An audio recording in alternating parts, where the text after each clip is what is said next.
Say it, Kristen. I'm not. Instead, the guitar will make beautiful music as the intro. Yeah, but I'm not gonna say what I normally say. What do you normally say? Well, you made fun of me, so I can't say it. Oh, right. I have to inquire what last week Kristen was making fun of you about because I'm a fresh baby There's too on this many earth. things to count. Lord Kristen has replaced normal Kristen for the day. Glorp. What's up, ops? We have ops.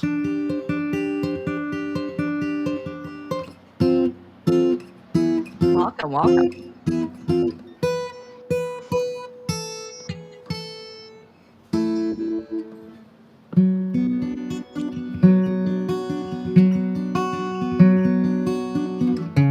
I feel like is this song an indication of your mood today? I mean, kinda. Kind of bluesy, but kind of hopeful.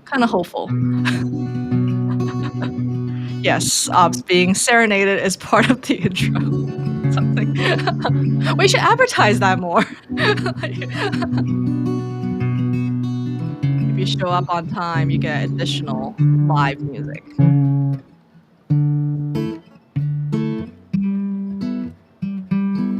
Yeah, I mean that's not wrong.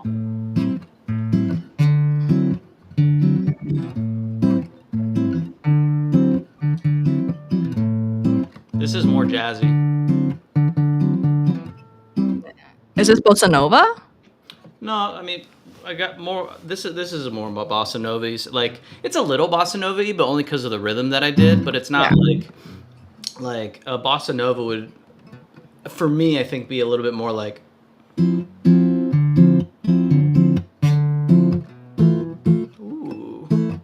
I haven't done it with a capo in a minute, so let's do it like this.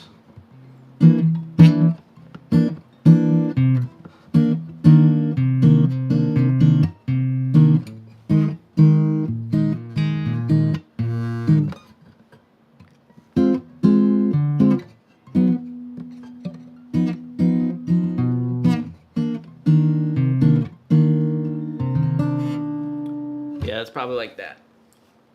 Ugh. How many people we got? Nice 3. Strong. What's on your mind?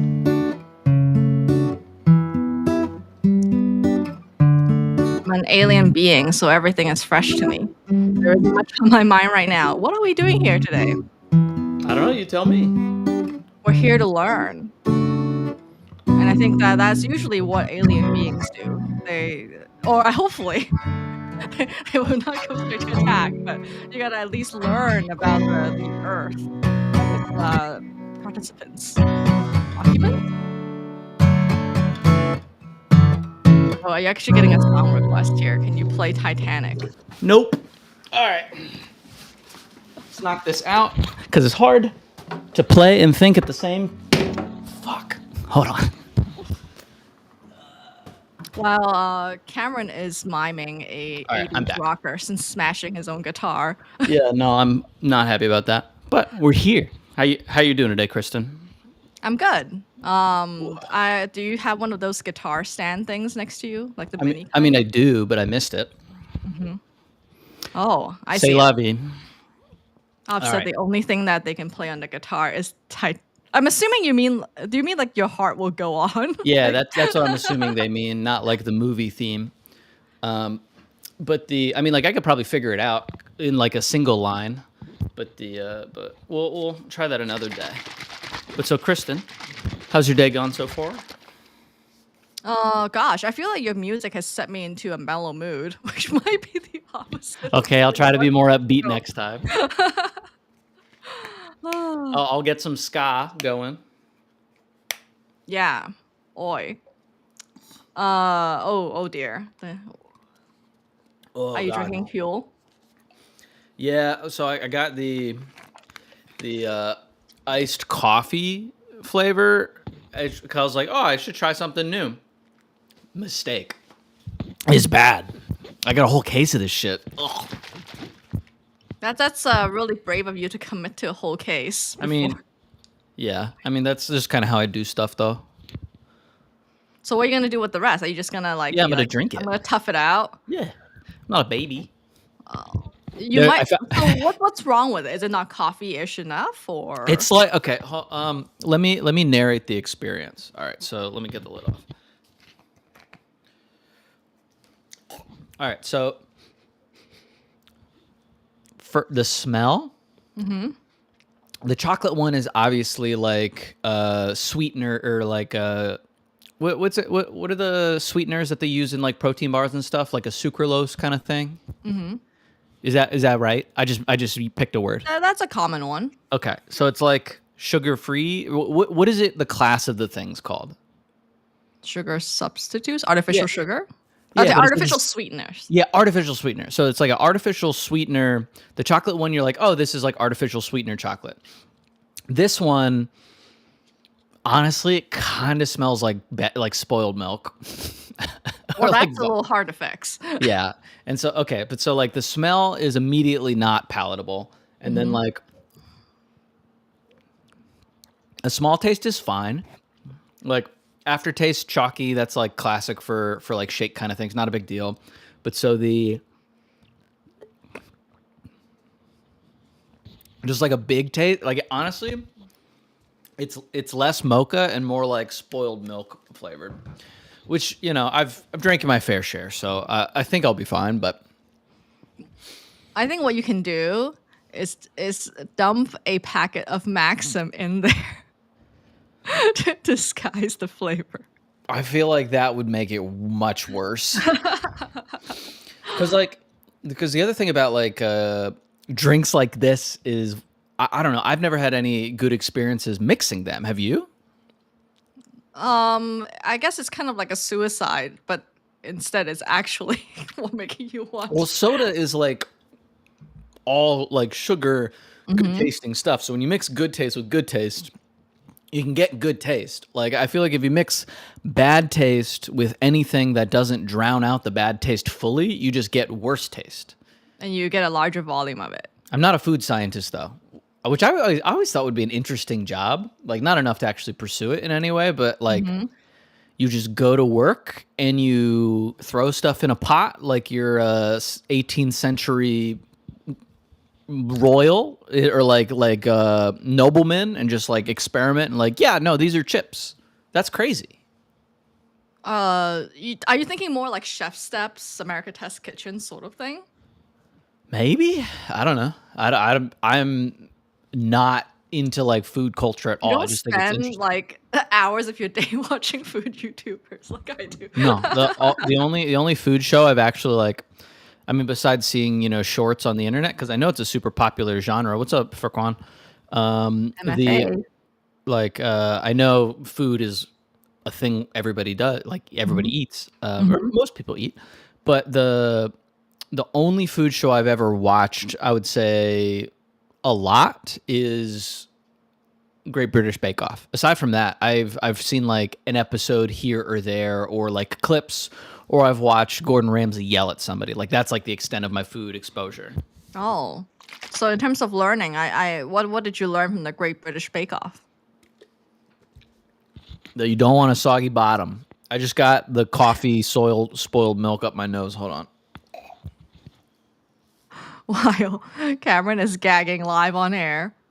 I'm Okay. guessing it's gonna be tough for us to get a Huel sponsorship at this point. No, I Unless mean, I think they want people to honestly rate their shit. Also, give me another case of this for free. That'd be great. All right, Kristen, what book are we doing today? we are gonna do How Buildings Learn, which I think you should show because my camera flipped. What happens after they're built? All right, we'll get into that here in a little while, but just a little preview for the folks at home. All right, why did we Yeah. pick that book? I don't remember. What did you say? Why did we pick that book? I don't remember. So you had read it when you were on your cruise. in your pile of books, Yeah. and my friend Faye had recommended it to us a while back, and then you said, "Oh, this is really great. When you want to build your projects out, you should consider these frameworks that apply to physical buildings might apply to digitally building." Oh, true. I did say that. Okay, I remember now. That'll be good. Oh yeah, It- I feel like this amnesia alien thing's not working because clearly I had to recall. oh, were you playing a bit that whole time? I just thought you were not into the conversation. Oh. was not clear to me. I So was that trying to because you said, "Oh, if you're gonna do the alien headband, it has to have something to do with the show." So I made something up on the spot. I meant we read like a book about aliens. Oh, okay. All right. All right. No, Which it we was can sometime as part of our book list. yeah. I Well, mean, it's gonna be hard to find accepted literature. Like no, that's I not don't. I sci-fi. don't want to read like a flat earthers book about aliens. I Oh, want okay. like Okay. I You want mean to like like a sci-fi? sci-fi book with aliens. Oh, Is what I kind okay. of meant. It's definitely on our list. Oh, that's really Yeah. funny. I just thought I was being a bad conversationalist today, but you were doing a bit. Well, that is the danger of live comedy. Is what it is. The risk taking, of when your co-host doesn't know what the heck you're trying to do. Yeah, no, I was just like, all right, I'll have a combo. Yeah. All right. So, how do you learn stuff, Kristen? I've been trying to unlearn things, as you know. Okay. I How do you feel do like that? I've gotten to the ripe old age of having learned a lot in formal settings. For those of you who don't Where? know, I have a PhD in neuroscience. Yeah. So that means I've been Kristen's in smart school as for a fuck. very, very long time. And that meant I had I went through periods, right? Like in college, you learn what the professor tells you to learn. And then in grad school, the idea is that then you're trying to learn how to learn. And you're also trying to discover new things and learn how to do that. I feel like And that then order's backwards. Sorry, learning how to continue. learn. Oh, that's true. So did you have this when you were in elementary school? Like in elementary school, we had a class called like thinking skills. And it was one of those like really weird like one-off series of classes where the idea is that you teach kids how to have like cognitive skills or something like that. No, I mean, I Except went we to all Georgia. hated it. Why? First of all, why? To be honest, it's because the teacher was really bad, and like she Okay. manages to make the topic really boring or something. Okay. Or What like would it's have made it more completely missing interesting for us. fourth grader Kristen? So, well, the teachers that we liked are the ones who did much simpler things. Like there was one teacher who just read us a book like the entire session, and we would just listen to him read a book. And he's so good at like dramatic reading that we were all just totally enraptured by the whole experience. Okay. So it's really chill. And then we also had these more interactive projects like learn about textiles and you make batik or something like that. What's batik? I don't It's know. I guess you didn't learn it in school, which is Kristen, like, I went to Georgia Public School. what do you so- mean you didn't learn about the art of dyeing fabric using lost wax technique based on an Indonesian? I think we had a style of tie-dye dyeing? day once. Oh, so it's very similar to tie-dye. Like Okay. it's just that you use wax instead. But again, I went to school in Indonesia, so this Yeah. contextually makes more sense. Yep. But yeah, in thinking skills, it was like so boring that we would call the class different things. We were like, oh, it's thinking spills, or like, oh, it's a thinking kills time, like which we thought was top humor. I at the mean, time. for elementary school kids, I'm honestly impressed you remember that. I do not remember much about being a kid at all. Oh. Like, that's not true. You've told us plenty of stories about, well, I guess more teenage Cameron. Yeah, a little less I remember younger stuff. high school, but I don't remember. I mean, I feel like I remember two things from being, I would say, like, so we had elementary school, and then we had intermediate school, which is 5th and 6th grade. Mhm. Then we had middle school, then we had high school, and those were all like different buildings because they weren't that big. But they were all kind of All in in this. Georgia? Yeah. And so, but so earlier than 5th grade, I remember pretty much two things. Any guess to what those two things are? Cafeteria food? Nope. I don't know. I remember timed math. I remember timed math quizzes because I was Mhm. good at those and I liked those and I would finish those really fast. So we'd Mhm. have like 5 minutes to do, a bunch of multiplication, and I would finish those really fast. And that was like a point of pride as a kid, because I was usually the fastest. And then the second thing I remember is 9/11. And other than that, really don't remember being a kid. Oh, right, that was very formative. Yeah, I was just kind of like, oh, this is a thing that everybody's stressed about. It didn't really affect me as a kid. I just, Mhm. remember it. Oh, yeah, I remember, watching that for me, it was the evening when it happened, and it was on CNN. My dad was, like, switching to the channel, and then I remember one of my friends was calling me about it. I was in, like, maybe, yeah, 10th grade equivalent or something like that. Dang. Yeah. So I think, yeah, us being, like, further away, it didn't feel as, like, close of an experience. True. But, like, the rest of the world was also, like, just freaking confused as to Yeah. what was happening at Yeah. the It time. was a big deal. Yeah. Oh, Kristen. So it's interesting, right? It's like we have these, like, weird little highlights from the things that we had learned as a kid, and we don't really have a choice as to what sticks around. And I feel like that's the trick to learning, right? It's like exposure to the thing, like, that isn't so that's doable for me, like, retention is often the issue. What So what I think, like, that's where the unlearning is a little bit mysterious, right? I don't mean, like, unlearning as in, like, forgetting the thing that I've Oh, learned. that's exactly what I thought you meant. I was like, it's pretty easy to unlearn. You just stop paying attention. But that's not true, though. You still don't forget like, a lot of things, once you, like, indelibly remember it, I don't like, unless you have some severance procedure or something, it's really hard to remember certain things. I'm sorry, to forget certain things, but Can I ask Mhm. what you mean by remembering and forgetting? Because I don't think we're thinking about the same thing. I can see why, because when I'm saying unlearning, I mean, don't hold what I've learned as so true and the ultimate truth. Well, you know what I mean? Like, the fact is not completely false. It's just that sometimes we're taught, like, this is the true fact, right? But then it excludes the other dimensions of that, whatever that fact is.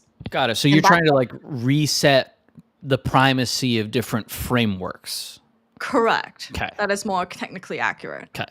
And I think that's what people mean by unlearning, right? We don't mean, like, develop amnesia. Like, I mean,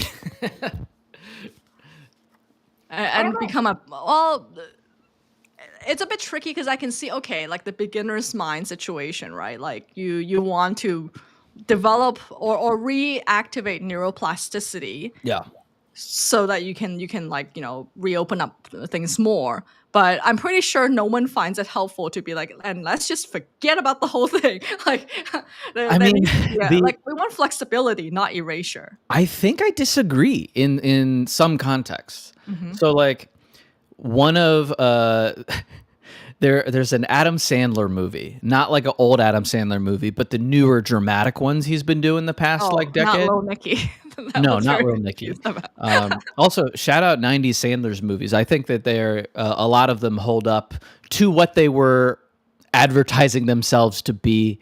And obviously, Mhm. there's some problematic stuff in it, but in general, Adam Sandler is still a good dude. Was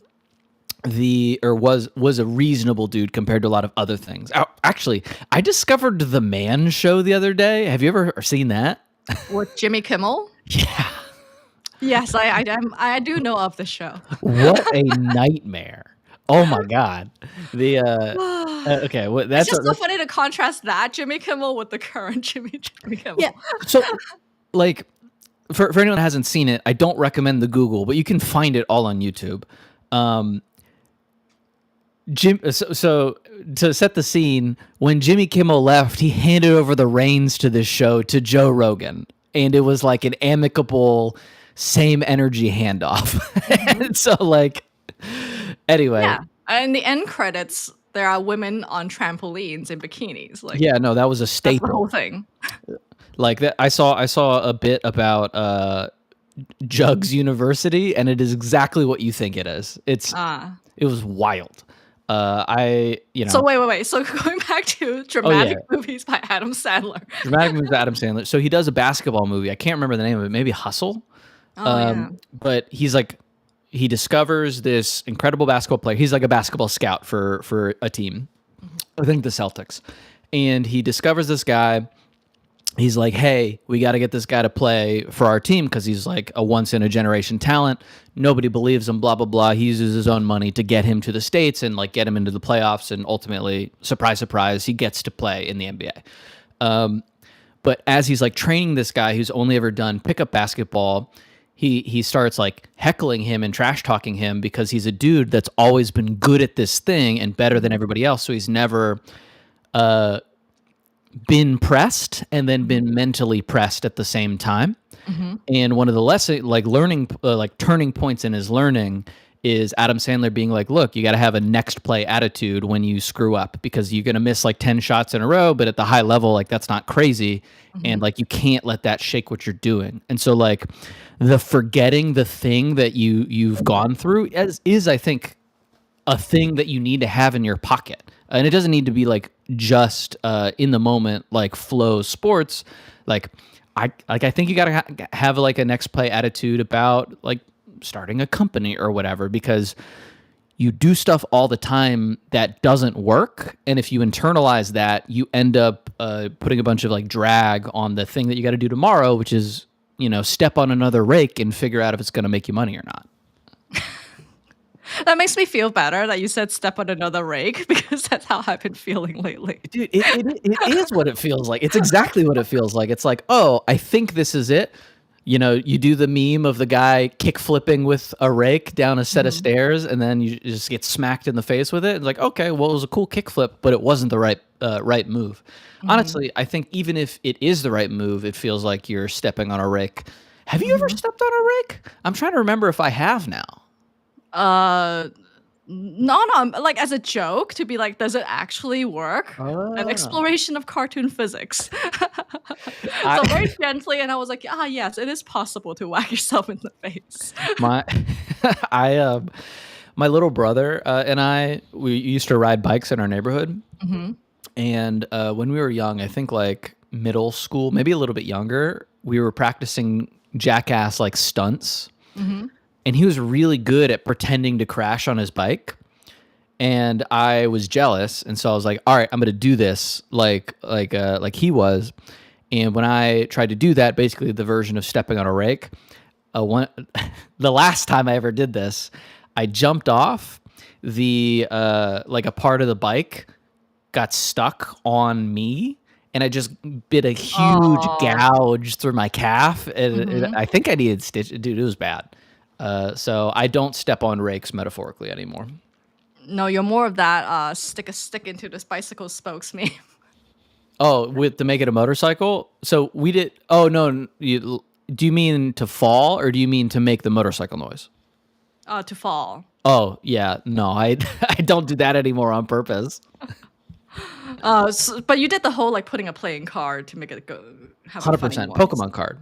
Oh, okay. I didn't realize that this specifically be a Pokemon card. Yeah, it sounds better. What you said reminded me of this Zen teacher, Suzuki Roshi, who said like someone asked him what's the meaning of life or something to that degree, and he said it's one big continuous mistake. That's rough, dude. It's meant to be liberating. but I know it's I know it's supposed to be a metaphor, but if the existence of a continuous mistake exists, that implies there is a correct way to do it.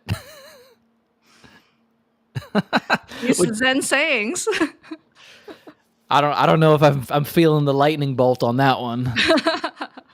I feel like none of these sayings make sense outside of their context. Is the problem. So when people like me try to quote it, it's like that doesn't really always work.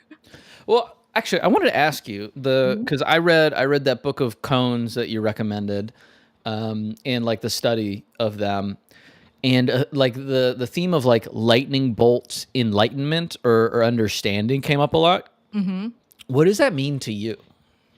So to me, that is a very specific Zen Buddhist understanding of like awakening. And to me, they're like mini ones. I don't think they are the actual ones, which, I think many of us have experienced, like even on a mundane degree, right? So like that's the idea that, oh, you hear a rock hit a bamboo thing and then and then you realize it. But I think like at least the teachers that I have come across, they say it doesn't mean that tada, they're done. It Okay. means that, oh, okay, you've seen a new clue, the reference point, and that allows you to continue to practice, to be like, oh, okay, I know approximately this is what I'm aiming for. Interesting. Interesting. I mean, However, there's many like schools. There's some yeah. schools that say, no, that's it. Also, and I'm not saying one is correct and one is not. It just depends on which school you came from. And like there is not one Buddhism. There's like just like Christianity. There's like a bajillion different types. Man, it's crazy how if somebody's right, everybody's wrong. Right. So I find that a little bit problematic. Yeah. And I would hope that if there is, a divine being that designed our presence here, that, he, she, they, it would have designed a system where it's possible for everyone to win. Imagine an all-powerful, omniscient being having a Mhm. gender. How stupid would that be? Dude. All right, Kristen. Thank you for humoring me with the lightning bolt enlightenment wisdom. I just found that so interesting. So, but you didn't answer my question. How do you learn stuff? I know you want to unlearn stuff, which Mhm. I guess we should talk about more, but I don't understand how you learn stuff. Do you read a book? Do you do what's it called with the flashcards, like repetition, Oh, I spaced did repetition? for when I'm studying for exams. Yeah, Okay. like I did the space repetition method, Did it which work for you? sucked. Yeah, I mean, yeah, it's like objectively those like mechanisms work and have been really well studied, like the Anki card sort of method. You sound But disappointed. because they're such a pain. Like if you want to memorize and you want to rote learn, then like yes, I've done all these things because like like when you go to school, you take so many exams that are based on memory, right? And I think the sad part is I used to be really good at remembering things. And Yep. as I've aged, that skill has deteriorated. Or my friends tell me it's because you have so much new stuff to remember every single day, the old stuff just gets like flushed out really fast. Yeah. I buy that. So yeah, in terms of learning, like I feel like the book series with you has been a place where I learn new things. But as you know, like oftentimes even when I'm watching a comedy podcast, I'm trying to learn, okay, like she made that joke. How did she make that joke? So a lot of it is like meta-analysis of media that comes up for me, especially when we're doing this media type show. I'm like, there's very little resources actually for learning comedy that's not like super lame or like you can't get it by reading it. So Well, there's a lot of comedians that are like, you can't learn to be funny. You're either funny or you're not. which is so not true because they became funny through practice. And I think what they're saying is that you can't learn funny from a book. You can learn funny from practicing and learning from your own mistakes. There, there's a really funny I think it's a Steve Harvey story Mhm. where he goes to an improv, like a performing arts school improv class, Mhm. and he's just like, I don't know why any of y'all are here. If you're not funny now, you're never gonna be funny, because like that was something he firmly believed about the comedic process. Obviously, there are people that learn how to do it.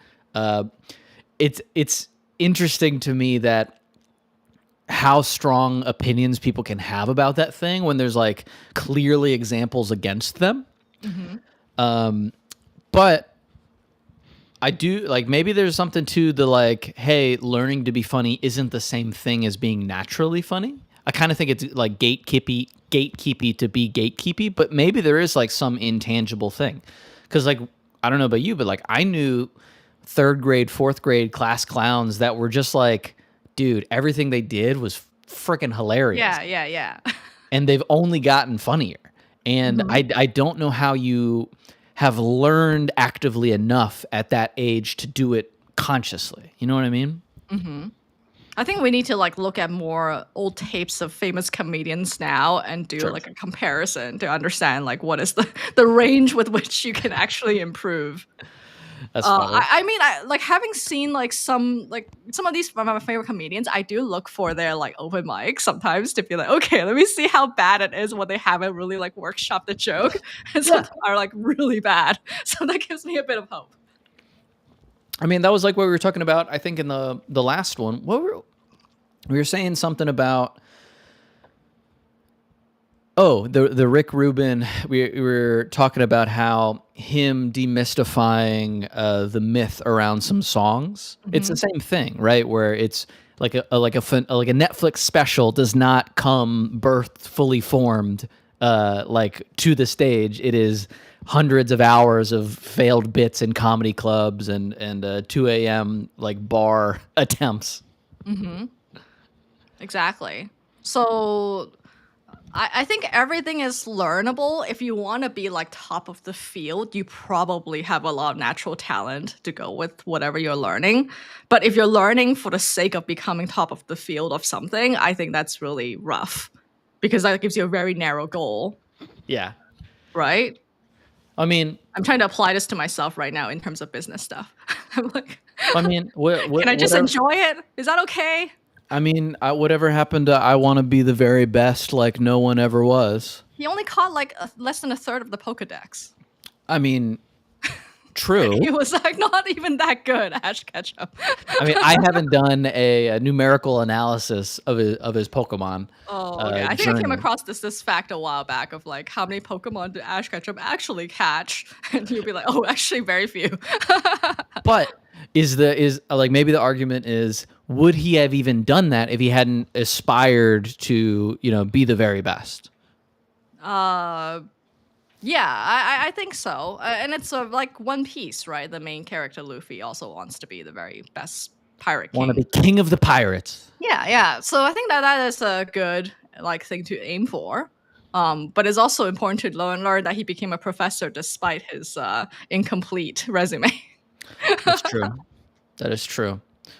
I don't know. The like a lot of the times I feel like I've associated with learning with this big aspirational reason for learning, right? Mhm. In some ways that's really served me, and in other ways it's like honestly made my life really shitty. So I don't know. Like I'm like What made your today. life really shitty? Uh, I mean, mostly of failing to meet expectations in whatever context, whether it's like a physics test or so. Mhm. Like I worked really hard at my undergrad to crush it Mhm. academically. Like Mhm. that was really important to me. I was always a good student in high school, and then in college, I was like, "Hey, I'm at school. I need to be good at school in addition to all the other military stuff that I was doing at military college." And so I studied physics and applied math. And I actually think one of the reasons that I did well in physics was because all of I am not a mathematical genius. Um, I do like math though. But so physics let us have equation sheets.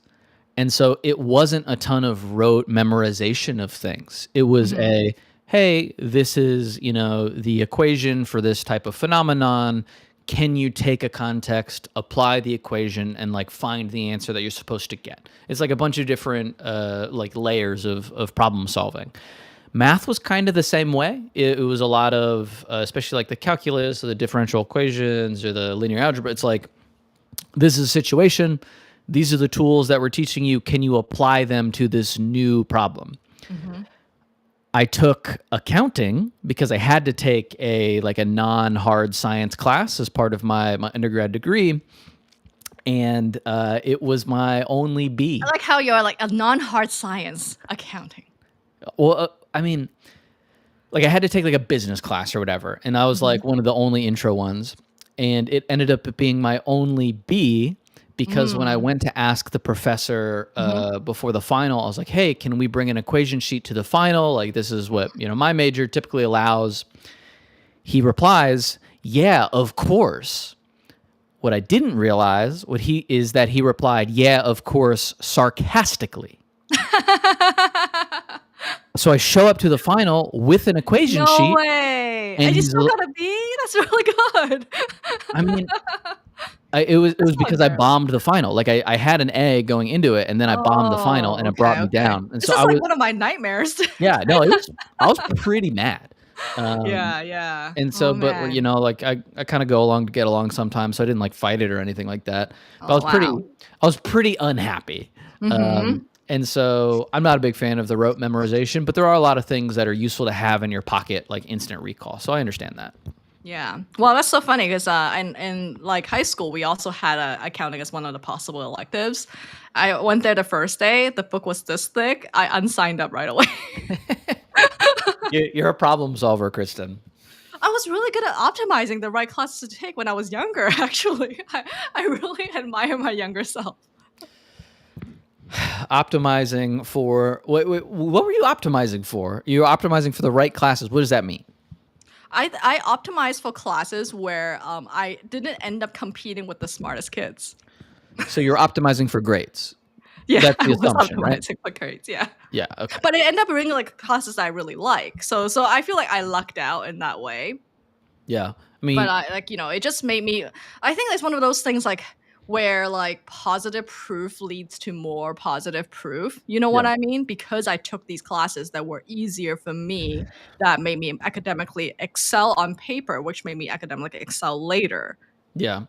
Like the it, it's really frustrating having done teaching to Yeah. understand what's up, Shaya. It's really frustrating having taught at like the Army's Officer Candidate School, and at college I was like an instructor too. Mhm. As a student, the difference between somebody believing they know how to do something and not believing they know how to do something Mhm. is disproportionately impactful on their actual success on that thing. So if they don't believe in something, there's like no shot at all. I mean, like people do end up accidentally succeeding on stuff, but by Mhm. and large, people that were like, "Hey, I can figure this out," do, and the people that are like, "I can't figure this out," don't. And if Mm. you can convince somebody that they can figure it out, even through just like, "Nah, dude, you're gonna figure it out. It'll be fine." If you say that enough times, a lot of people will figure it out. They might not figure it out as easily as the person who is like always confident in their ability, but like Mhm. it's so dumb how like your mindset does actually change your outcomes with that. So I was a This is math. Go Mhm. ahead. Oh, I was gonna say this is quite different from that military movie stereotype with the drill sergeant. So that's a tool. Like telling somebody that they're a rat, a piece of garbage, like dumb as a box of rocks or whatever. Like that is a specific tool that is used at a specific time. That is not the default state. Like, I mean, like joking and trashing on people is like a default, frankly, like male bonding state. Mhm. But when you are like every military school more or less has three phases. There's a breakdown phase, there's a build up phase, and there's a culminating event phase. In the breakdown phase, the point is to make them feel bad. The Mhm. point is to make them get into a physical and mental state where they are struggling. It's Mhm. not to learn stuff. If you are trying to make people learn stuff when they are in the breakdown phase, you have your priorities wrong because you get them to the breakdown phase so that they can be in a position to be open to the learning point because everybody's now on this like equal footing of like, oh, okay, everybody sucks, we're in this together.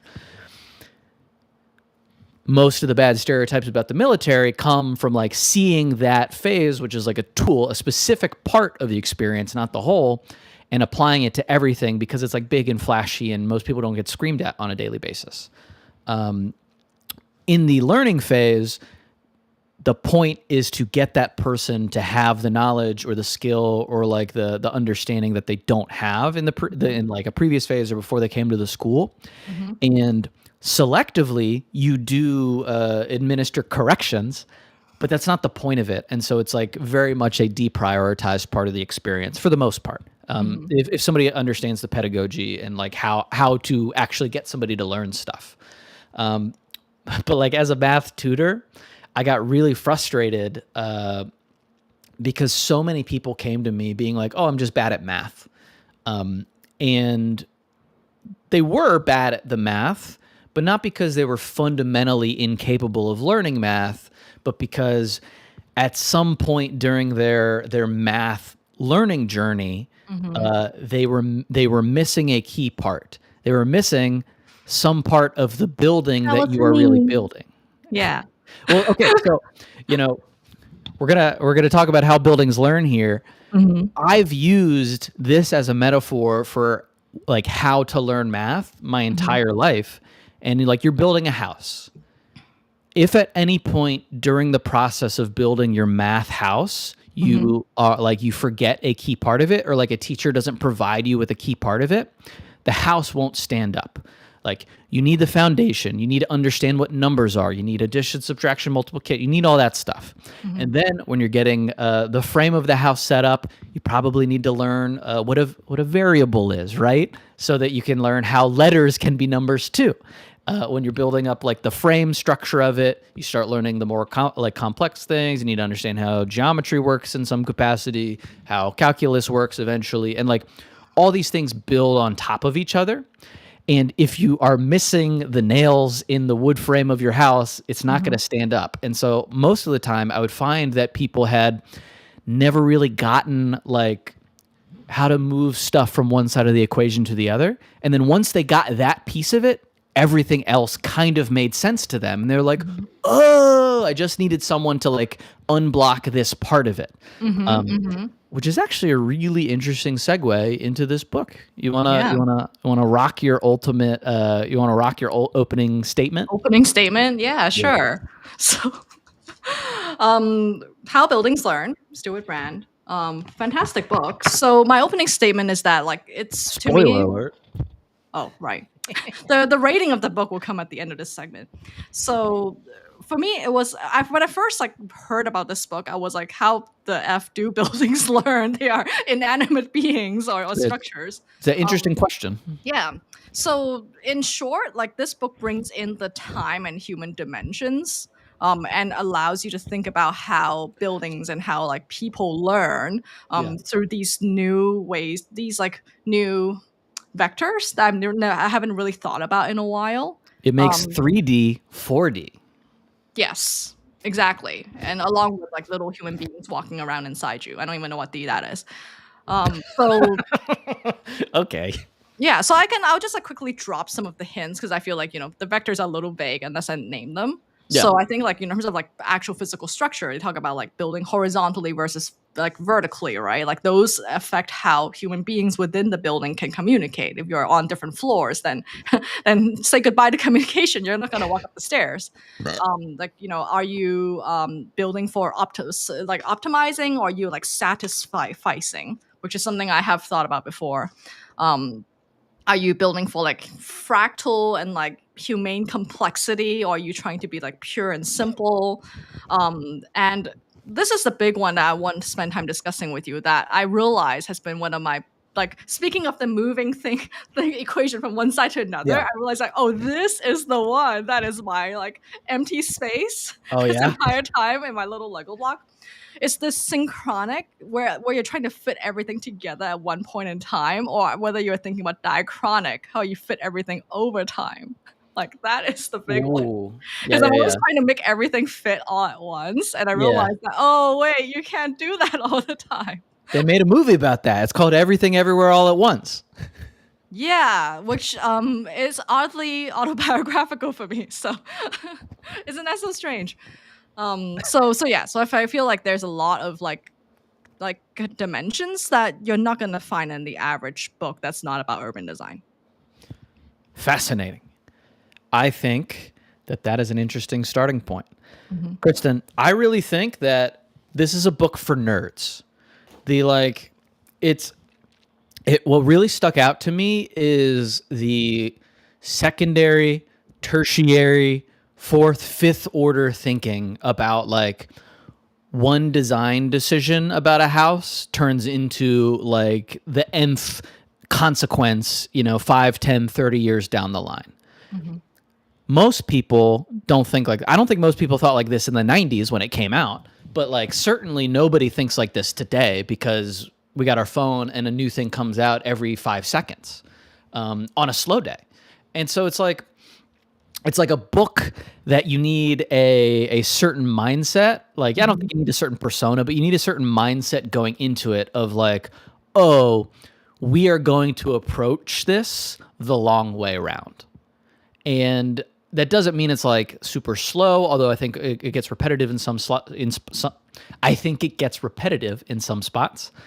The underlying piece of it, or the underlying logic of the book is that we're going to take a thing and we're going to keep looking at this thing and we're going to keep looking at it from like different angles.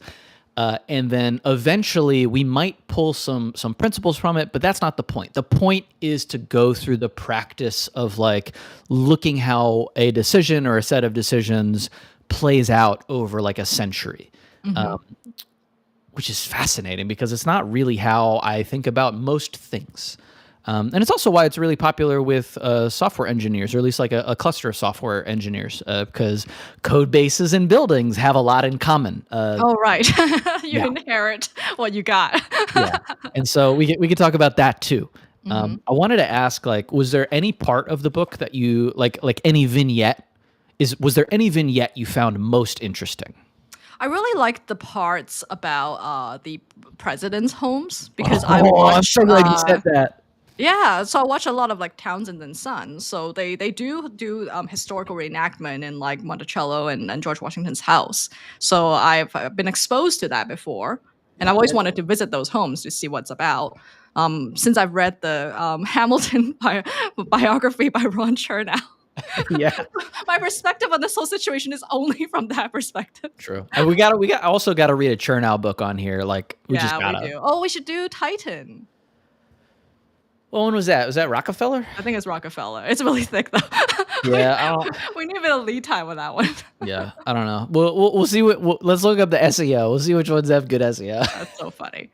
Yeah, so that part was impactful for me just because I have more like context beyond just like seeing it for the first time. There's a lot of San Francisco structures too. Yeah. Since Surprise, author Stewart surprise. Brand lives in like Napa Sonoma Valley, like one of those places. Yeah. And so it's cool because I'm like, oh, Cliff House. I've like walked by it so many times, but I had no idea it used to be like a giant castle because now it's a very like plain looking building. Did it burn down? Yeah, it burned down, but Woof. it used to be like humongous Yeah. and Okay. precariously placed on a cliff. Yeah. We'll see Um, what it turns into now. yeah. So yeah, I think that there's a lot of touch points for me. What about you? Like, what is a historical building you've always wanted to visit? Well, okay. So wait, what am I answering? The historical building or the vignette? Which one do you prefer to answer? Both, because I Okay. like talking. Um, I think so. I've always actually, what have I always wanted to visit? I visited a lot of places that I like Hmm. that I've like wanted to. I've been a castle fan since I was a kid. Since I had those like inside of a castle Scholastic book. You know what I'm talking about? The Is it the where it has pop-up like kinds? the what? Oh no, the cutaway kinds. Yeah, the cutaway, like a castle cutaway. Like I love castles since then. I'm trying to think if there's like a building that I've been like, oh, I really want to go in that. There's some in Boston that I've wanted to that I haven't yet. I really love old libraries. Mm. Surprise, surprise. Let that marinate, and then I'll answer the book part. So I really like the presidential houses because it's comparing Washington's house with Jefferson's house, Monticello, which I have visited, which I thought was really Oh, interesting. And reflecting back on it now, the tour of the house adds a lot of richness to the bit of the book where it was explaining how like it's octagonal, like the main area is octagonal, which means like you can't really do anything with that. And it's like I can totally see it because like walking through the house, I was like, as a 13-year-old boy, I was like, oh, this is sick. And then now as like an adult, I'm like, there's no where would you place to put put the anything? sofa. Yeah. And so what's up, Mariam? And Yeah. so seeing like the difference between those houses with the cutaways, the beautiful cutaway illustrations in the book was fascinating. Mhm. It was very, very interesting. Uh, I really kind of selfishly liked how much he absolutely dunked on the MIT Media Lab. Mm. Like I like a weird percentage of the book, like 5% of the book was dedicated to just absolutely trashing the MIT Media Lab building, which is really funny to me because I've been in that building because I have like a friend that works there, Oh. or worked there. I think he left, Mhm. but the building sucks. Like it doesn't make sense. I remember before reading this book, I went Mhm. into it and I was just like from the outside, I was like, oh, interesting building. And then I go inside and I'm just like, none of this makes sense. Mhm. Like the lobby is big and open and weird and nothing fits in the space that well. They've made like a crappy little museum in it. I was like trying to figure out how to get up the stairs. And then I ended up going in the elevator and I was just like, this feels bad. Then on the individual floors, I got a big sense of the building felt dead. Mm. Uh, and I was like there during a normal work day. There were people there, but there really wasn't any spot for people to hang out or like be a part of or be in a community with, which is something that I've taken for granted because like most military buildings are very much the good kind of building he talks about, which is like modular. You can adapt it to whatever it needs to do. A Mhm. lot of open space that you can put dividers up in is like a thing that the author is like a big fan of. And so for me, that was like a really fun personal connection of, oh, this building that I thought sucked, somebody else said it sucked 30 years before I ever went there, which is funny. And then the last vignette that I really, really liked was him just talking about living in a refurbished boat on land. Not for any particular reason. It was like the book equivalent of watching a good Reno show. You know what I mean? Mhm. Mhm. And so I liked those three little bits of the book. Yeah, I like that last bit too because it felt more relatable. Yeah. Because I think one of the cons I would say of this book is that it's economically a little bit on the higher end of things. I mean, it's been out too long for it to be this high price, I think. But maybe I just misunderstand how book economics work. I think it was like 33 when we bought it. No, I don't mean I didn't mean the price of this book. I just Uh-huh. mean that the buildings it's featuring because it's featuring buildings and like large structures. Okay. Like these are not like what the average person can aim to build or aim to occupy. You know, You he did have a section on like smaller spaces and all of that, and he oh, had a whole tirade about real estate investment being a terrible thing for the economy or for like for people to be able to afford houses. yeah. But I felt like, in terms of like, how building, like I would love to see like a, small spaces, RV living, minimalist apartment version of this kind of book. 'Cause, like to Interesting. me, it's much more relatable to living in a small apartment to be like, oh, okay, I can see how this person has maximized utility of the space or something like that. Have you worked in like an office building? Yes, I have worked in these kinds of buildings before. Okay. Yeah, which I feel like always have a, sterile feel to them because they're so Yeah. huge.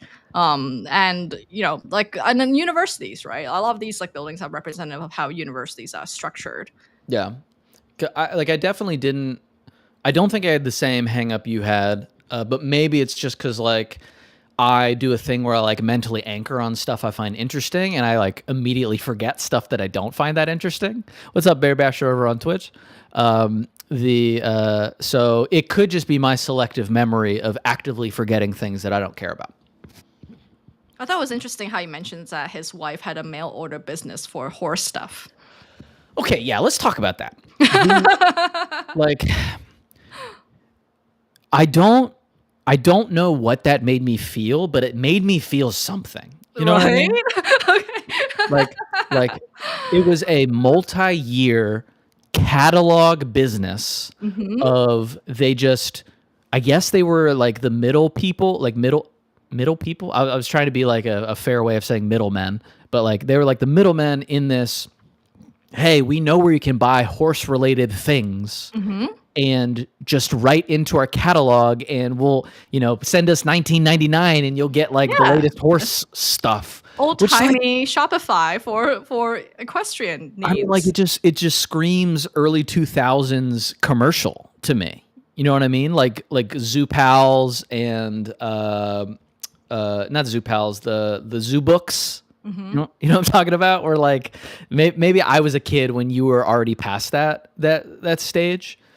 Um, but like I just remember this vivid emotional connection with like a blue screen at the end of a commercial that's like Mhm. 1999 plus shipping and handling. Send this in, and then you'll get, a frisbee, like an inflatable frisbee or something Yeah, like yeah, that. yeah, we had those. We in Yeah. fact, I think we still have those in Malaysia. In Wait, fact, UPC, right? Like, that's what it is. the yeah, but so like the fact that this like lady could have a multi-year growing thriving catalog based business feels Mhm. so foreign, like because like we do business, like small business type of stuff in 2025, which is when we're filming this, and it just like doesn't feel like a thing that exists in a meaningful capacity. Maybe like drop shipping businesses are an equivalent. Like what can you think, what do you think's this like that? Well, I think the specific part of it being equestrian related, that still exists because, Yeah, like, through another, I like, mean, small business community, I have met someone who specializes in horse stuff, and it's very lucrative because people who can afford horses can afford things. and So they're avid fans. Like Horse Girl is a meme. right, right, exactly. So I totally believe that this business is a very, like, attractive business if you are skilled in it. Yeah. So I thought that one part was really interesting. It just, like, made me laugh because, like, like, Stewart Brand, as many of you may know, like, he's the creator of the Whole Earth catalog, which is a counterculture thing from the 60s and 70s, and then here Can you it's a bit explain what it was? revealed. I don't really know. So it's like a magazine, like it was like a punk magazine of the time, It's Okay. still available on the internet, so you Oh, you can cool. read it. And like Steve Jobs and a lot of people are influenced by this whole counterculture magazine. Hmm. So I always thought that Stewart Brand was like a bit more like punk and hippie. And then Okay. it's kind of like revealed that his wife is an equestrian business of multi-millions. And I was like, oh, of course, that's how you can afford to be a hippie. Yeah, no, that's like the secret trap of hippiedom is like many are independently wealthy. Yeah. So Many, so that made me laugh, but it also like, made me admire her, right? Of like, okay, like she made it work from a tiny garage situation to a giant building and kept it so pretty cheap. yeah, well, okay, so maybe we do like what are the lessons learned from like why that vignette was in there, right? Because they Mhm. had a space, the business was growing, so the space needed to grow with the business, right? Mhm. This was really like pre-internet, so like everything was kind of a paper business thing. But I still think it's relevant today. So they had a small space, and then they kind of like doubled in size, and so they just tore down a wall, right? Mhm. And so they tore down this wall, and so then they occupied like two spaces in this I think this industrial park, right? Mhm. And then they continued to grow, and then they like would move around the desks so that they could just utilize the space more and better. And then I think they shrunk a little bit too. Am I remembering that correctly? You're remembering way more details than Okay. I do. I mean, it could just be making it up. Somebody fact check me in the comments. But like the point of it is that if they had done a specific build out for where they were at that point in time, the space wouldn't have made as much sense Mhm. long term because they didn't know what direction and what like year by year the business was going to do. Right. Um, And so like I really love that because as I'm trying to figure out how to build out like reframe science and like the structured digital building that I can afford as like a Discord, right? Like right. there's a lot of these toolings. And what I've seen like in when I watch friends make Discords and stuff is that one of the mm, like most awkward errors is making too many channels Yeah. because then that is almost like you're building a giant mansion and there's like Yeah. five people in it Yeah. and it doesn't really work. So I think this whole like fit to like building to fit to your needs and that moment is something that I'm a lot more cognizant of now. And also like when I'm trying to like say like this is what I'm selling, I'm also being cognizant to be like, hey, like don't like try to like share what you want it to be in the future. Like share it as in situ now, or else I'll put like invisible pressure on myself. Can you have the notes of all of the components of a building, right? Do you have like Mhm. that list of things? Oh yeah, figure, right? Yeah. Yes. So like the Stewart Brand makes like a concerted effort to classify the parts of a building in like more or less the parts that change and the parts that are harder to change. It is gonna be hard to see beyond this Yeah, being no, just we can just talk over it. But like knowing the different parts of it, I think is like a really useful mental model for like when you're thinking about building anything, not just buildings. Yeah. So from the inside to the outside, so easiest to change the outside, Yeah. hardest to change. It's stuff, space plan, services, skin, structure, and site. Yeah. So obviously you can't change the site, Yeah, like in you are terms what of you where are. like the building is where it is. And then, actually go, can you go outside to in? That's I so know. funny that you went inside to out. Cause I think Well, when outside I to started in. saying it, I was like, "Oh, Cameron wanted it the other way around." Yeah. So from the outside in, it's site, Yeah. Can't change that. structure, Structure. yeah, Okay. um, which is the building itself. Yeah. The frame. Skin, Skin, which is like the siding and stuff like that, which you can break, but it's kind of a pain. services, Yeah. That's like the AC and the electrical and all that. exactly. Space plan, Okay. That's kind of like the internal divider. So you can like knock down walls and stuff. It's like less of a pain to change than the electricity, but like you can still do it. and stuff. And apparently, furniture is called mobilia in Italian. Interesting. Oh, yeah. Yeah. So like the stuff you buy, like people, redecorate the inside and you can move a couch around with like yourself and a buddy. And so like what's the stuff in a digital space? To me, it's products. Yeah. Like That's if you're a interesting. creator, like Yeah. the show in Like digital itself is products. Yeah. stuff. Yeah. Yeah. Yeah. That's fascinating. I really like that as a model to have in my pocket when I'm thinking about a new thing, because like obviously there's always things that you can change and things that you can't change about things, but having kind of like a tiered system for figuring out like what maps to what, I found to be really useful for me in figuring out like the big buckets and organizing my life and stuff like that, right? Because like I can adapt a schedule, and if I like get used to a schedule, it's kind of hard to change. But like the individual blocks within a schedule, I feel like it maps really well, which is something that I super enjoyed about the book. So I think for creators, like oftentimes what I've seen, I would consider myself like can I be intermediate creator by this point? I feel old and You're an raggedy. advanced creator. So, It doesn't matter to me.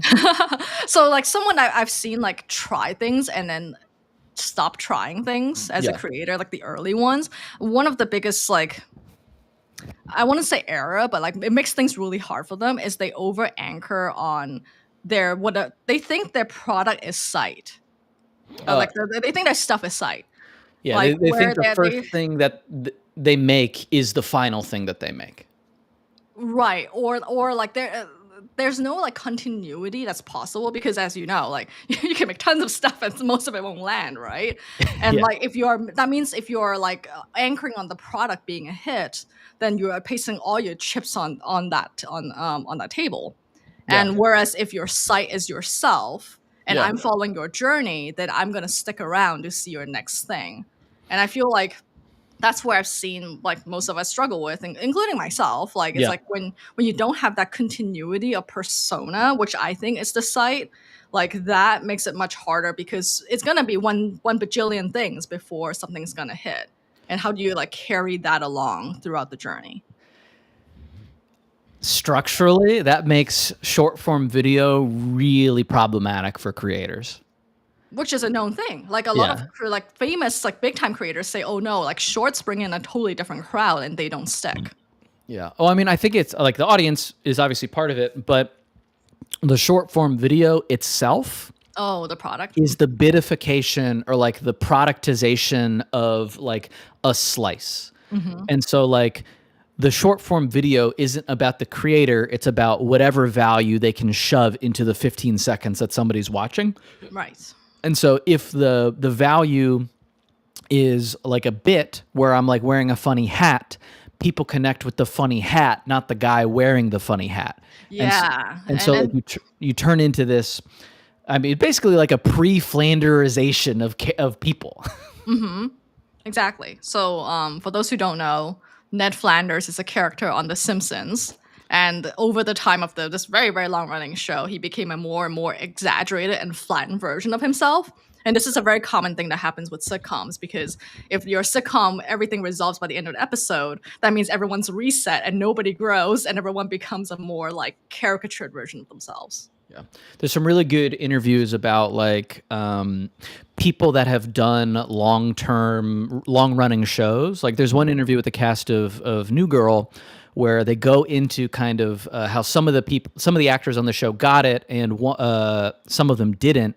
And it wasn't until a couple seasons in that they realized that like, oh, what do you know the names of the characters? I'm not a big like watcher of the show. I've just seen a Me couple. neither. Okay. But so, there's this one guy, like, basically, the romance storylines are what get people to watch long term because those are things that are slow burns and happen over time. And it's like a will they, won't they over time that, like, you can't really shove into, like, one season a lot of the time. Or it's not as satisfying of a payoff if it just, like, gets resolved by the end of one season. Definitely not by one episode. So in order to get viewers to stick with you through that slow burn, you need characters that are like usually it's comic relief, but there's some form of like a shorter cycle time story. And so people start watching the show because there's like a funny character that always has a quip, or like they're in a comedic situation or whatever, kind of like a Joey Tribbiani in Friends, where like Joey comes in, it's going to be a fun scene, and so people watch it. And then over time, you have this Rachel Chandler, will they, won't they relationship evolution.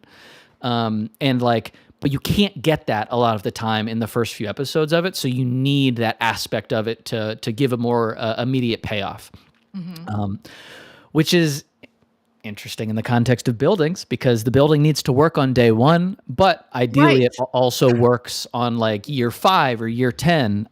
My favorite exploration in there is really it like a way to read this book is that it's an argument for building boxes.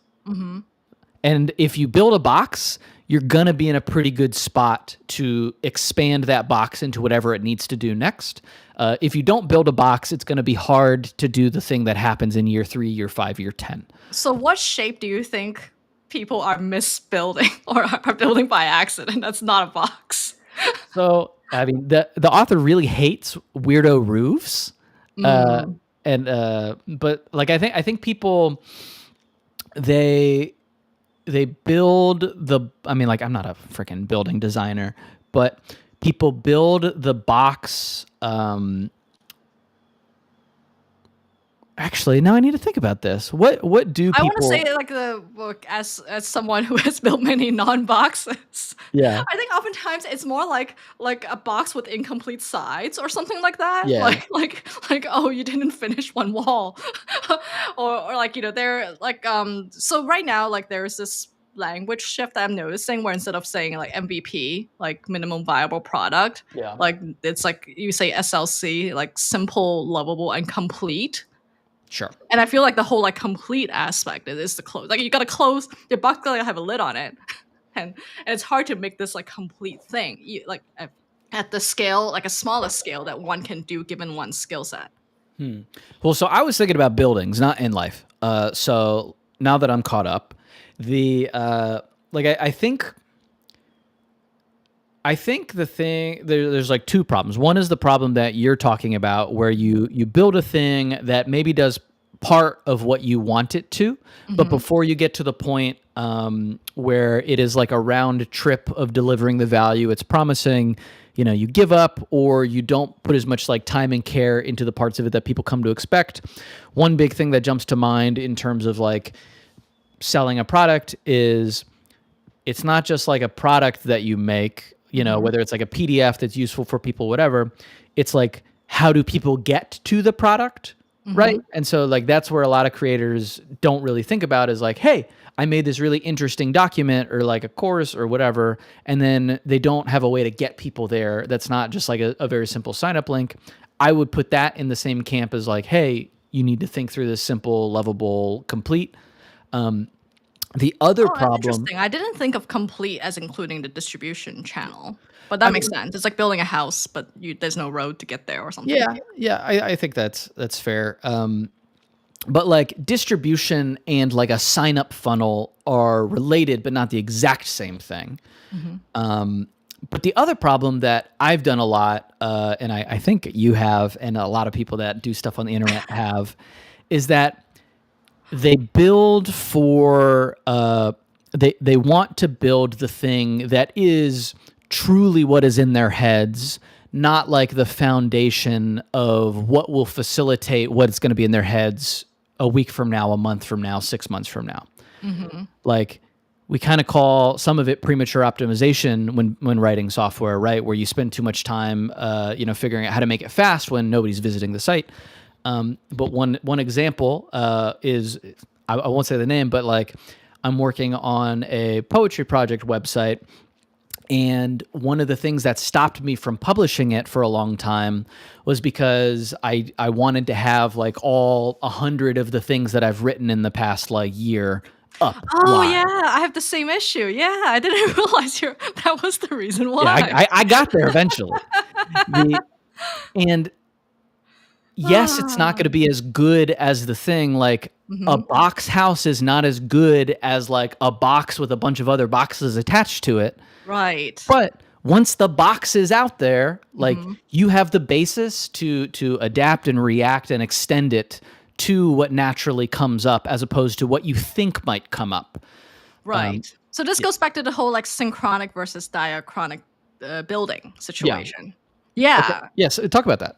So very similar situation to you. So for Reframe Science, I've been wanting to put together like a field guide, like a short little book, right, with the frameworks I'm thinking about, Yeah. which come from me working with some of the alpha members. Okay, it sounds kind of wrong. Yeah. The Oh. advisors of the project. Yeah. Um, and where I got stuck and I realized is that I made it sound like, okay, I'm gonna work on this like quietly in the cabins, and then Okay. I'm gonna launch at a certain time, and there'll be a field guide, people can buy it. But that Yeah. is wrong because that means there's like a whole gap in which I'm not sharing. Yeah. So like the building and public principle should have been just slap it together in Notion, share with people as it's being developed, and then sure I can make it into a book format later, but that gives me something to share even when it's not finished. And I think like that's where I'm like, oh yeah, I stress myself by putting up ideas of being finished. Yeah. I mean, it's the same gap that we Mhm, have between like our taste and our style when we mhm, are making anything, right? mhm, Like you might have the best taste in the world about like music that's in your head, but if you can't play an instrument, you can't use music production software, like what you put out into the world is not going to match the thing that's in your head. mhm. That's normal. That's like every single creative person ever has had that problem, which is a bummer. But also, I think really liberating once you kind of accept the fact that the only way that you close the gap between your taste and style with these kinds of things is Mhm. by continually putting stuff out there and getting better over time. Dan Harmon, which we both respect in terms of narrative and writing abilities.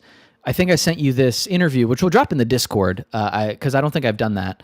But he has this interview where somebody asks him about feeling like a bad writer, Mhm. and the point of the interview is basically him going, some days you just have to prove to yourself that you're a bad writer Mhm. because you're not a bad writer. You just can't express the thing that you want to express, or maybe you are, but you're going to be a good writer someday.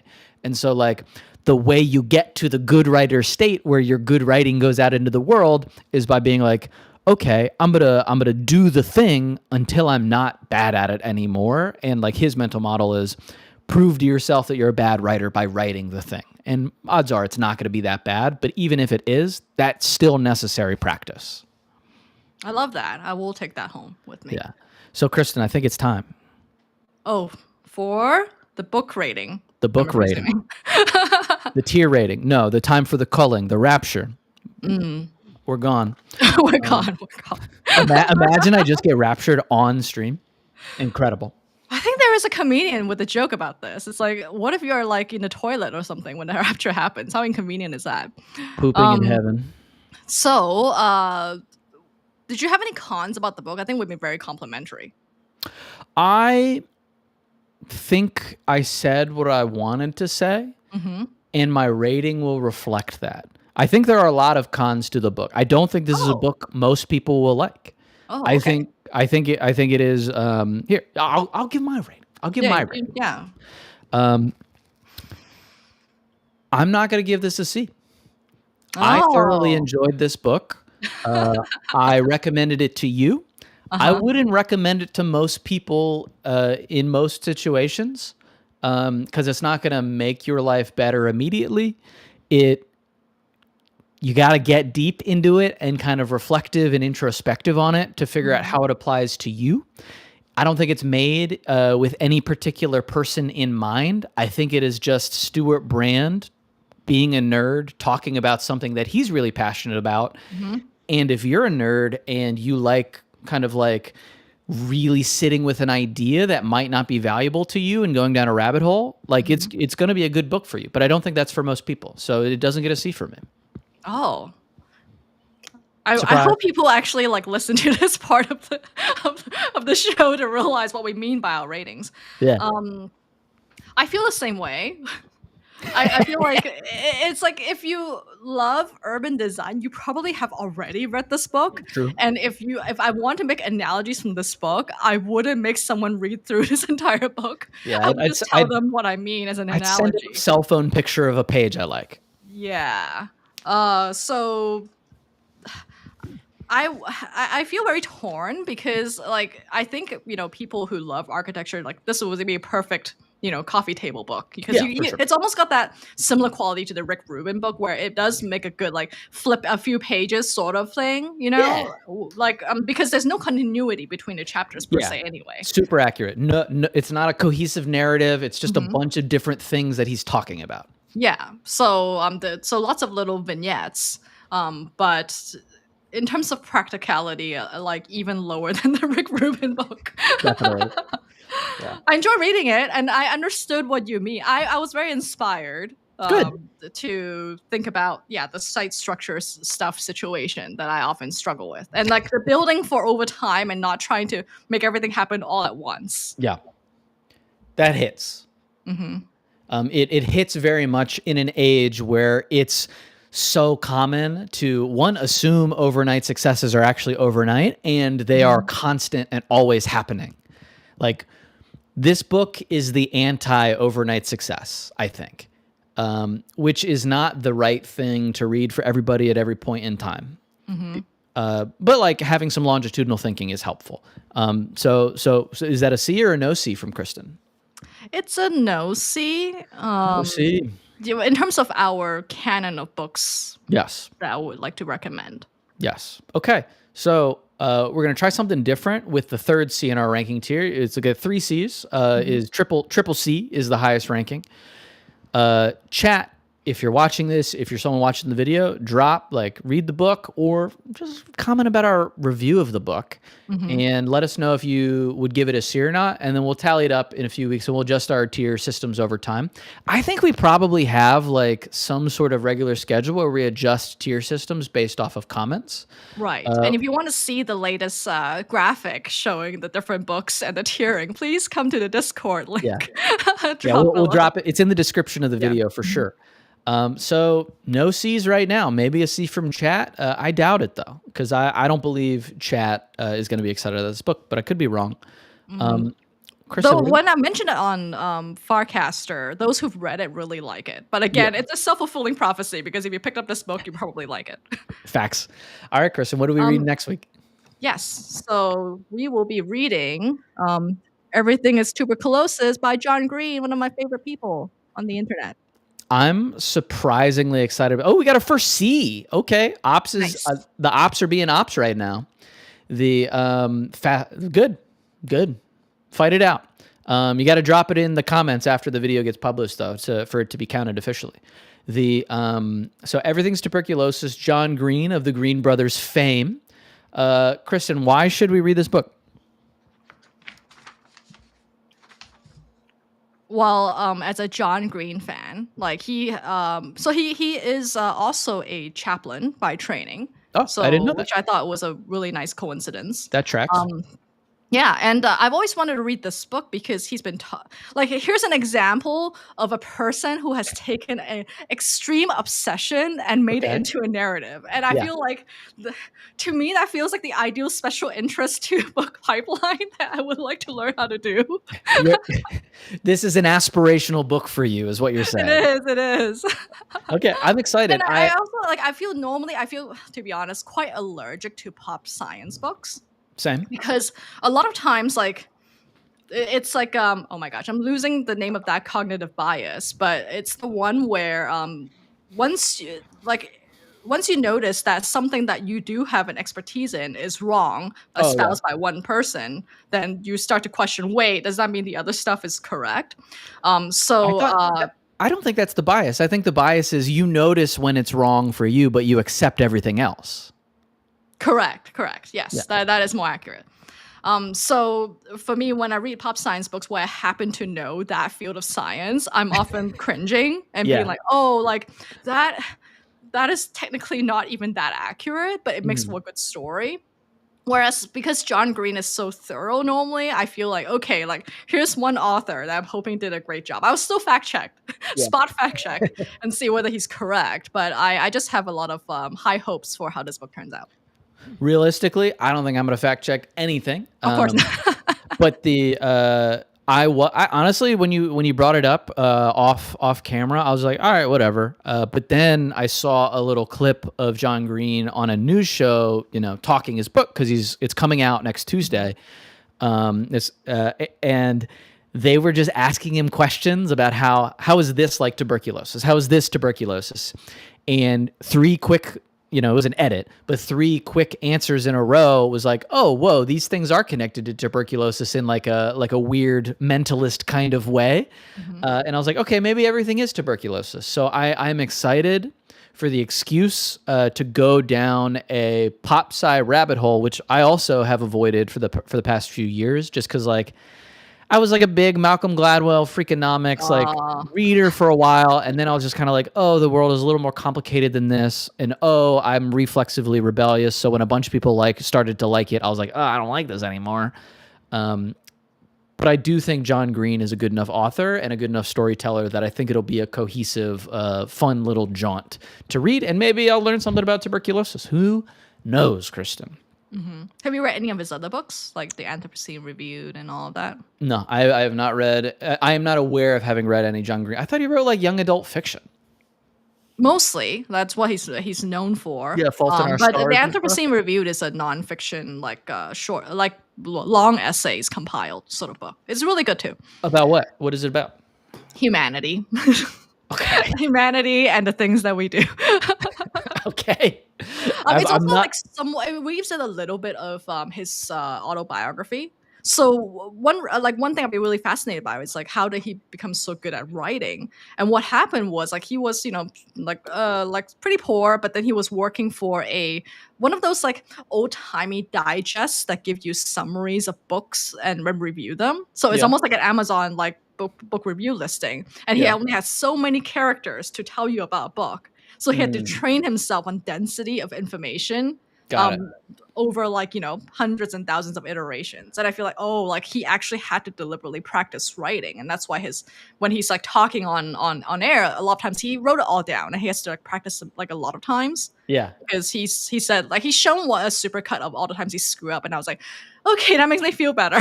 Like it's all edited down. That's how it works. Yeah. Editing is the way. I mean, like, it's always a bittersweet moment when you realize the secret to getting better at writing is writing. Yes. All right, Kristen, let's hang it up on that.